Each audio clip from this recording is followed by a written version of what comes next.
రాయదండిలో ఉపాధి హామీ పనులు జరిగేలా చూడాలని జిల్లా అదనపు కలెక్టర్ లక్ష్మీనారాయణ సర్పంచ్ ధర్మాజి కృష్ణ కోరారు. ఉపాధి హామీ పనులను పెద్దంపేట గ్రామస్తులు పాలకవర్గం అడ్డుకున్నారంటూ గ్రామస్తులు కలెక్టర్కు ఫిర్యాదు చేశారు. దీంతో ఉపాధి పనులు తమ దాకా రావడం లేదన్నారు. గ్రామంలో ఉపాధి హామీ పనులు ఉమ్మడి రాయదండి గ్రామంలో ఎలా జరిగేవో అదేవిధంగా జరగాలని అదనపు కలెక్టర్ని కోరారు. కార్యక్రమంలో సర్పంచ్ ధర్మాజి కృష్ణ, పవన్ కుమార్, లక్ష్మి, రాయమల్లమ్మ, పుష్పలత గ్రామస్తులు పాల్గొన్నారు.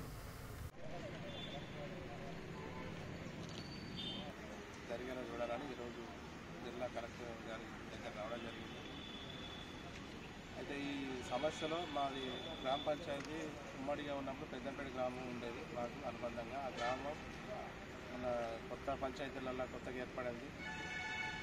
మా గ్రామం మాకు వేరు సపరేట్ అయినాయి. ఈ గ్రామ పంచాయతీలు ఎవరి వాళ్ళే ఉన్నాయి. అయితే ఉపాధి హామీ పనులు జరిగేటప్పుడు పెద్దంపేట వాళ్ళు పనులు ఆపేయడం జరిగింది. ఏరియా అంతా మాదే అని చెప్పి రావద్దని ఆపేయడం వల్ల మా గ్రామస్తులకు చేద్దామంటే ఎక్కడ విలేజ్లో ప్లేస్ లేదు.